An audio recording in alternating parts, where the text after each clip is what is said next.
and welcome to the Guy, Sharyn and Clint podcast. Actually, why aren't I in this? Why? Tell me why! What? In! Guys! That was the best one yet. This I is love what's that. in Guy's mouth. So it's the stupidest segment in radio in New Zealand. No, I'm pretty sure it's the best one ever because it means we God, can it put sucks. something in your mouth so that you can be quiet and stop whinging for about 5 minutes. So put today's item in your mouth, Guy. Okay, here we go. Stuff it right in there. You get it in. Oh, that's something I wouldn't want rubbing against my teeth.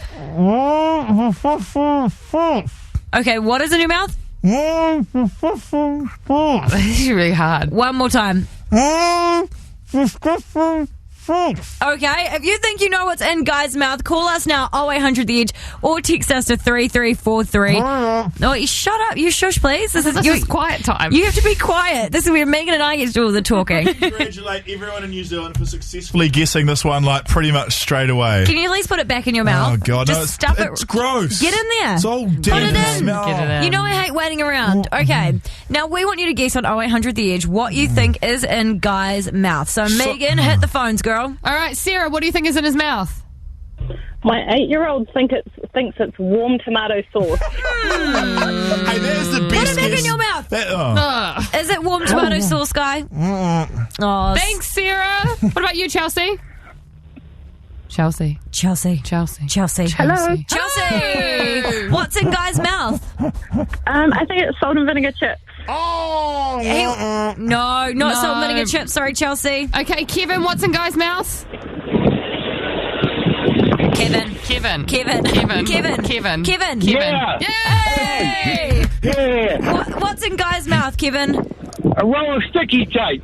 Oh, that would be a dream situation when it came to Guy's mouth, though. I thought Kevin would be hoping for like an ice pick so he can chip his way out of the ice cave that he seems to be stuck in at the moment. Put it back in your mouth. Everyone's guessed it right. Put it in your mouth. No one on the phone has guessed it right yet. Sorry, Okay. Kevin, you're wrong about that Someone on one. the text machine guessed, is it leftover documents from the wine box Can you please inquiry? put it back in your mouth? Do you not understand how the game What's in What's in Guy's Guy's mouth works? Mark, what do you Hello. think is in Guy's mouth? Guys discussing socks. Yay! Well done, Mark. Congratulations. Thank you. Mark, is there anyone you would like to thank for this magnificent achievement? All you guys. What about... That's very nice of you, Mark, but you know if you do it in acceptance speech, you always have to thank the almighty Lord before you. Okay. Which Thanks is- to God. My mum.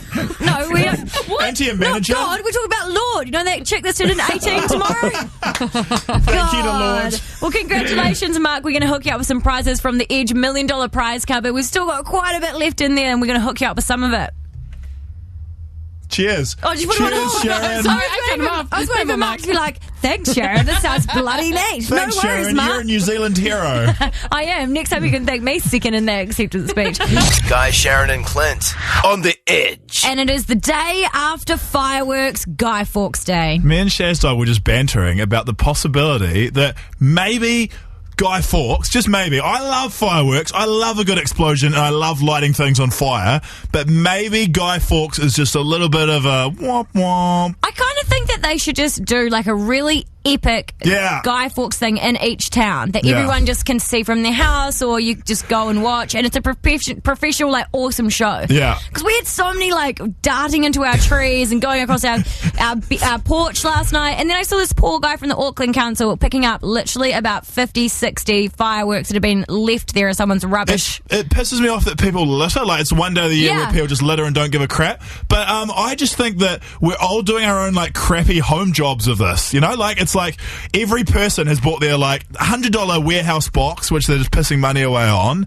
and they let off the crappiest, loudest fireworks you've ever seen in your life. They make it sounds like a gun is going off. Like, you think someone's been shot. And it's also an annoying night on social media because then people go, Guy Fawkes, a good time to shoot someone with all the bangs. You're like, ha ha ha, lol about murder. For that joke alone, we should get rid of Guy Fawkes, eh? I also find it kind of weird, and I was talking about this with my friend this morning, that we all kind of celebrate this time that this guy tried to blow up the British Parliament. And the OG terrorist, eh? We used to go, it's like, hooray for terrorism, we're celebrating it. And then we we used to go to this thing in Waimate when we lived down there, and it only clicked in my head today. There used to be a bonfire before the fireworks where they would do this parade, and they'd put these people on the bonfire, which was supposed to be Guy Fawkes and his crew. And because of the way Guy Fawkes was killed, like how they were, and then dragged around the city, one of the rides you could do at the Guy Fawkes Fair was to get dragged behind a four-wheeler on a sack. And it all made sense. I was like, wow, we were really getting into the whole, disturbing story about Guy Fawkes. I wonder if in the future we'll have, an Osama bin Laden day where we'll all get into coffins and get pushed into the sea or something. I don't know. My gosh. It's the future. It could be the future. And that is the moment that we stop talking. Let's stop talking now. Guy, Sharyn, and Clint on the edge. I've got to be honest with you, Sharyn. I've found it a bit weird today that you've constantly been trying to give Richie McCaw photo tips via Twitter and stuff like that. Well, he doesn't even have Twitter. That's made it a little bit harder. We need to talk about this. The photos today have been released of the new All Blacks jersey. Yeah. And I'm thinking, I like it because it looks like a rash shirt, and it is very, very, very, very tight. Like a rash shirt. Like a rash shirt. Very, very tight, which I very much enjoyed. Very flattering. 10 out of 10. And I actually quite enjoy it without the white collar. I'm not fazed about them not having a white collar because I believe in their skill is going to make them win more than their collar.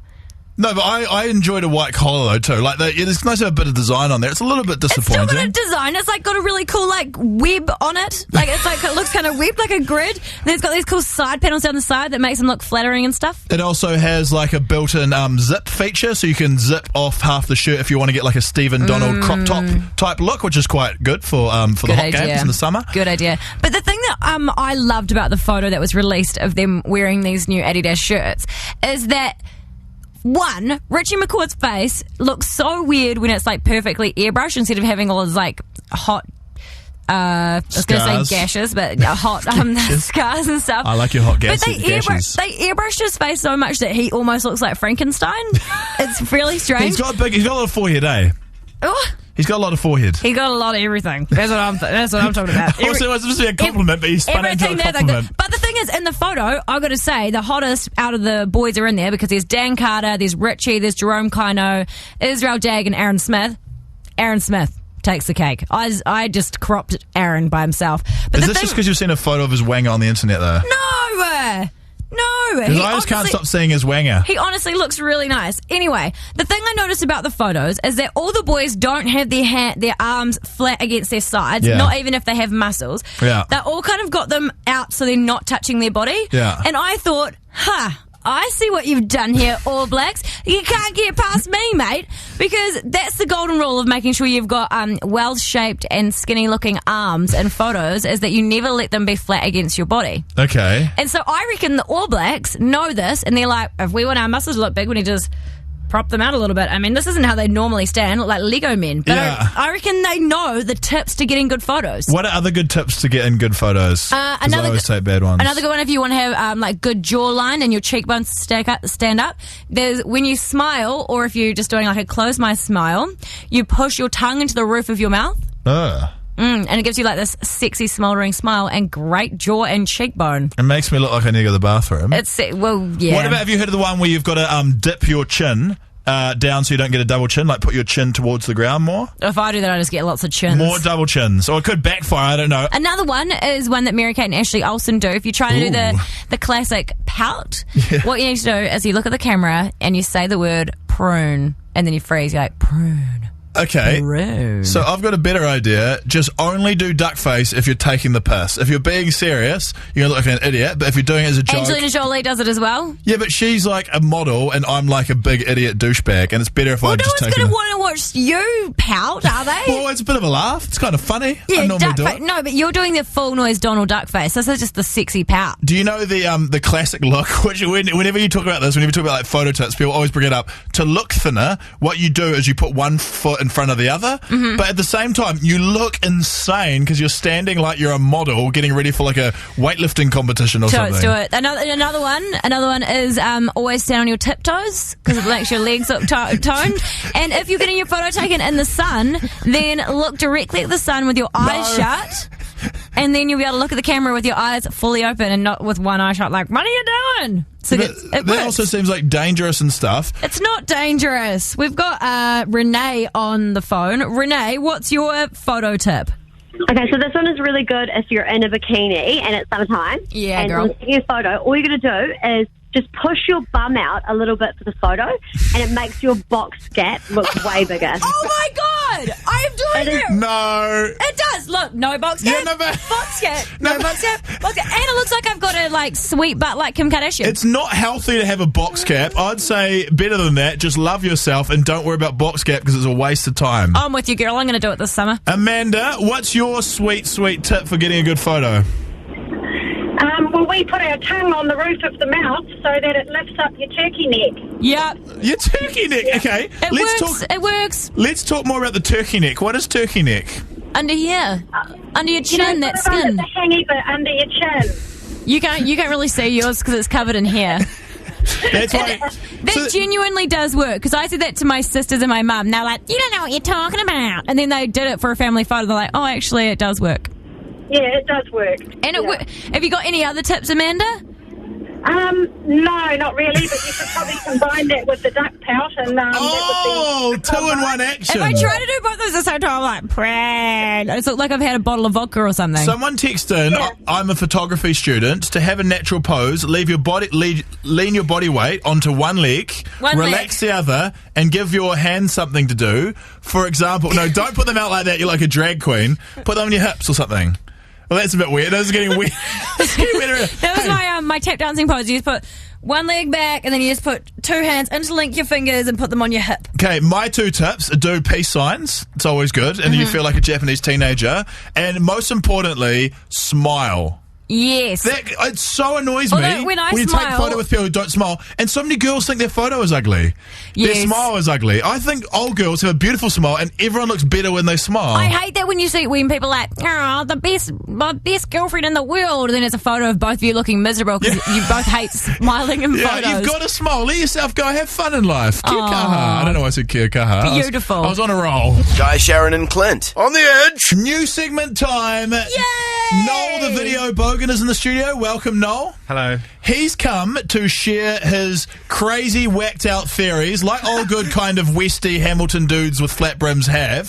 Some whacked-out theories. He's going to share them with us today. Play the intro music. The Crypto Report.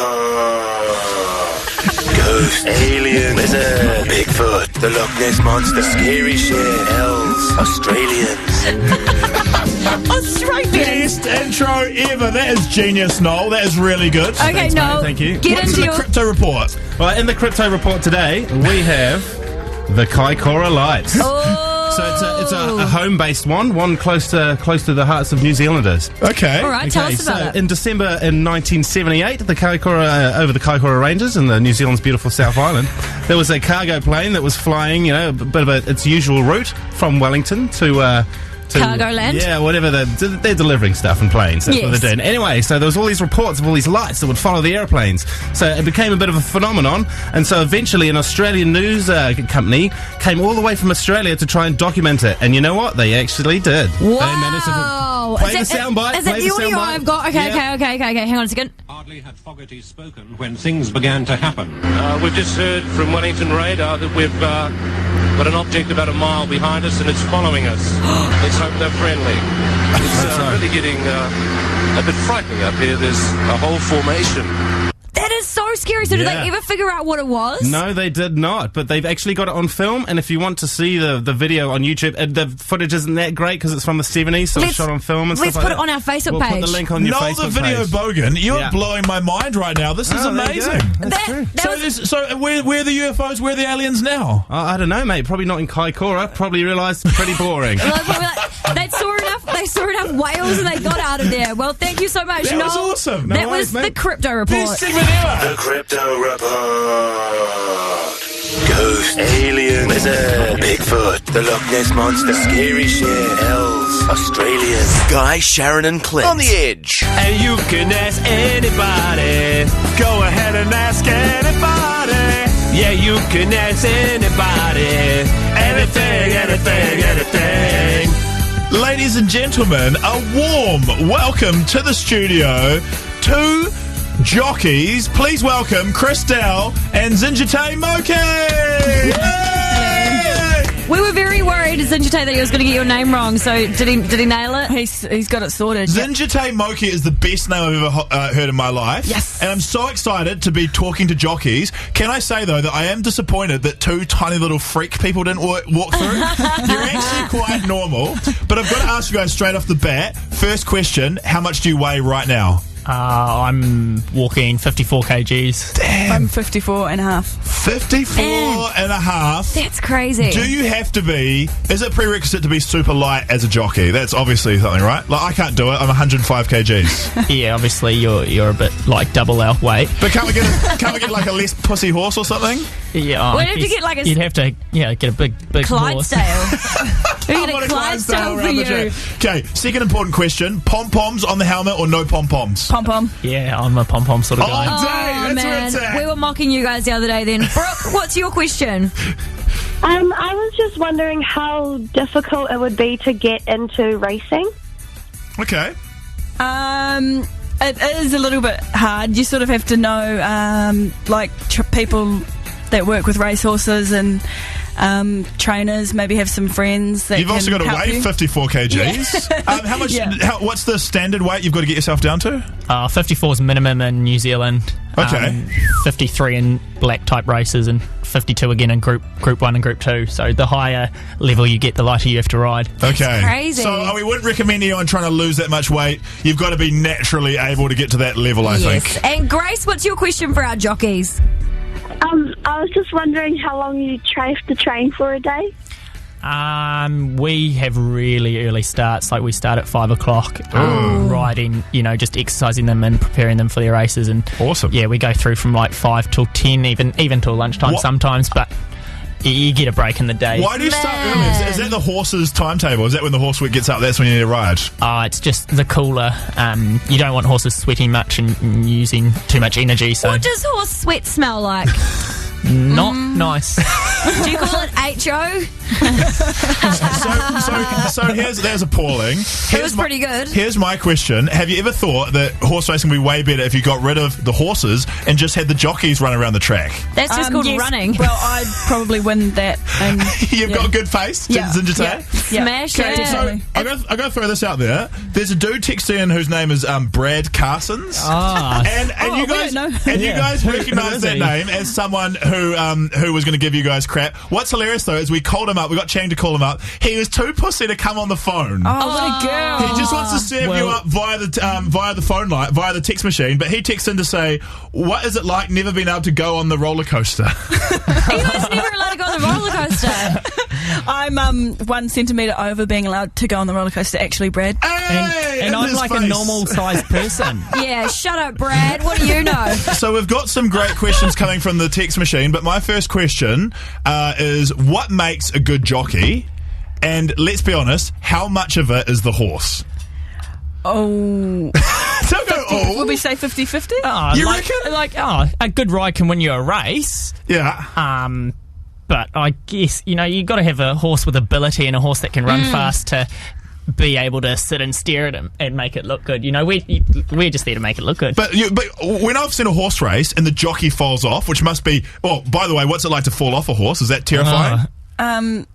Not at the time. It happens when it happens really because it's so fast. quick, Yeah, but it's just I'm on the ground. But if you fall off and there's a million horses riding behind you and stuff and they're all going past you like a stampede, that must be terrifying. I guess you don't think of the negatives when you're out there. You're there to do a job. Has it ever happened to either of you before? Yeah, I've had 2 race falls. But I've never fallen off in a race. Is there an etiquette that fellow riders have? Like if you do fall off where they will kind of steer to get out the way? You never want to hurt someone. Unless they're like a real good jockey. Sometimes you're in a situation where it's happened and a horse has fallen right in front of you and you've got nowhere to go. You either go straight over top or you try and avoid it. But Yeah. You might end up hurting your own horse if you're like, go around the side. But when a horse does lose its jockey, the horse always goes way faster and wins the race. Yeah, it's funny like that. You guys are slowing down the bloody horses, mates. He's running without a 54 kg backpack on. I was going to ask you about that, by the way, because this is so interesting. So what happens in a race like the Melbourne Cup is to make it more even for gambling, if I'm correct, you add weight to the horse's saddle. Am I correct? It depends how heavy the jockey is on board. Yeah. But, like, the good horses carry more weight, am I correct? Yeah, they're just penalised for being good. Yeah, that sucks, right? That's just the handicapping system, which is, utilised all over the world. So I've got to ask you then right now, was that part of the factor that killed that horse at the Melbourne Cup? I had to ask it, didn't I? Don't laugh, I had to ask it. No. It wasn't, because it was the favourite horse. It ran round, it lost speed, and it died. It's very tragic. Is that hard for you guys, if you're riding a horse and the horse passes away? Have you guys ever experienced that before? No, I haven't. Yeah, neither have I. I'm quite lucky. But we've had our friends, obviously, you know, riding a horse and it'll break its leg or just things like that. Heart attacks, yeah. So, that's crazy. I could not handle that. After the break, we'll take a quick break now. After the break, I'm going to ask you guys if you think horse racing is cruel to the animals. I'll let you think about it, because some haters might say that out there. And you can ask anybody. Go ahead and ask anybody. Yeah, you can ask anybody. Anything. We're doing an AMA with Chris Dow and Zinjite Moki. I got it right that time. Zinjite Moki, best name in racing. I'm going to say it right now. And I left you guys on a cliffhanger. And I wanted to ask you guys, do you feel like the horse racing industry treats the animals well? Yeah, they definitely do. A lot of people don't know, like, the background that goes into the racehorses. Like, they're a professional athlete too, and they get, pampered, looked after so amazingly. They get the good pet shampoo, not just the discount. Do you think the horses enjoy it though? Oh, a lot of horses do. You see them racing and they fight to win, and they've just got that attitude to win. Or are they just running real fast because they know they get oats in a shower if they race real good? Well, what else are they? They've grown up like that. I mean, if I was a horse, I'd much rather be running races and being dog food. Okay. Let's go to the phone lines. Is it not fair enough? We've got a ton of questions. Matt, what's your question for the jockeys? Hi there. It's kind of a double-barreled question. The first one was, how much do you guys get paid? And the second one was, how much do the horses get paid? That's a personal question. The horses get paid in love and, I don't know, oats and food, pets and scratches, and But like the Kardashians of the animal world, like they just always, looked like petted and primed up, and they're so looked after. A dream. So well looked after. Yeah. I love like every single horse I ride. Aww. That's beautiful. Are you guys paid based on percentages of like winnings or something like that? Yeah, you get a flat rate of 129, I think. That's like win or per lose ride. Yeah, so okay. just to be contracted to ride, and then you get 5% of the winning stakes. So if you win, and the first 5 places are paid out with stake money. So there's real incentive. If you want to be a professional jockey, you've got to win. Otherwise, go home, basically. It's a real competitive industry. Got to be aggressive. Yeah, why else are you there to come fourth? Good point. Such a good race, Mum got fourth. Ian, what's your question for the jockeys? Ian? Oh, yeah. Do you know what Finifex is? And Finboland. Finifex and what? Finboland. Finboland. Do you know what either of those things are? Probably horse tranquilizers, or... No, I don't. Yeah, no, I don't. Ian, are you trying to sell some horse drugs over the radio, mate? No, like, ever heard of horse steroids? Like, the horse Ian, what are you trying to run here? What's your question? Mate, if you're going to be sounds dodgy. A horse dealer, then maybe, like, do it send them a text. Yeah, Don't ask them on national radio. It's like having a dealer up. Hey, you guys want to get a tinny? Let me know. Mel, what's your question? Hi, my question is, how often are the races rigged? Oh, that's controversial.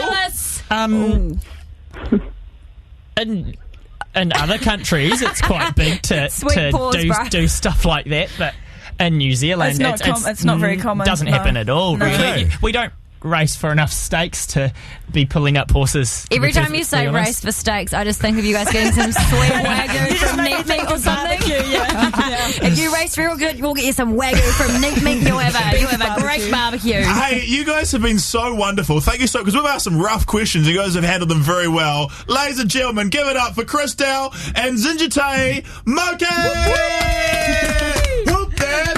Guy, Sharyn and Clint. On the bloody edge. The All Blacks released a brand new rugby jersey today, and the world's gone insane because in New Zealand we have no news, so the main thing we talk about is the shirt that the rugby team wears. I think it's awesome. I don't know what everyone's crying about, and they've been saying, like, since Scribe did that song for the World Cup and it had All Black everything, like the sample of the Jay-Z song through it, that's been like the All Blacks thing, and now it is actually All Black everything. All black on black on black, to the point where you can hardly see the silver fern because it's like grey. I think it's cool. The only thing that annoyed me was that they needed to have black shoes as well instead of red shoes. I'm massively disappointed because I think they're just missing key features. First of all, the white collar is missing.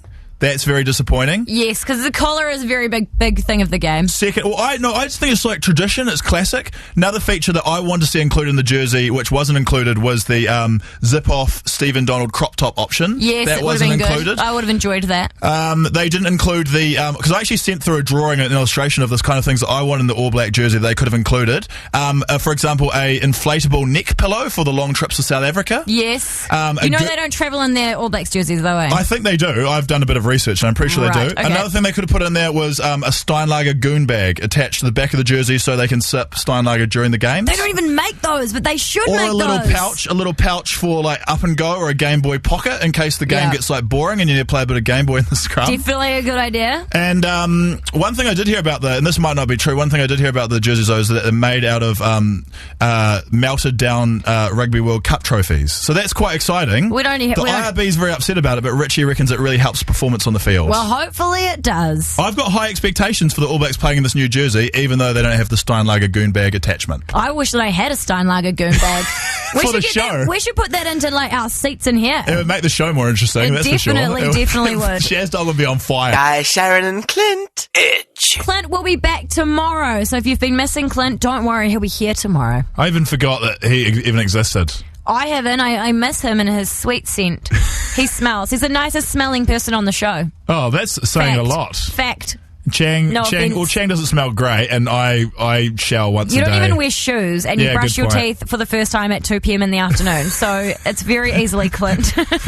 Good point. I feel bad now. Aw. Well, maybe just have better hygiene, and it could be you. Should we cheer me up with watching that cute Elmo video again, the Kermit the Frog video on our Facebook page? Okay, let's watch it and we'll listen to it now. This is Kermit the Frog and a little kid being super cute with the alphabet. Can you sing the alphabet, Julie?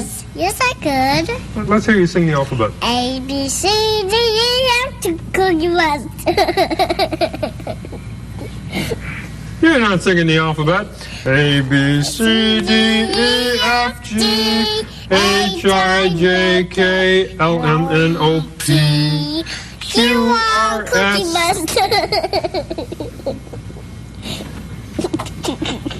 Cookie Monster isn't the letter of the alphabet. It goes Q, R, S, T, U, V. You're just teasing me. W, X, Y, and Z. Now I know my ABCs. Next time Cookie Monster can do it with you. I'm leaving. I love you.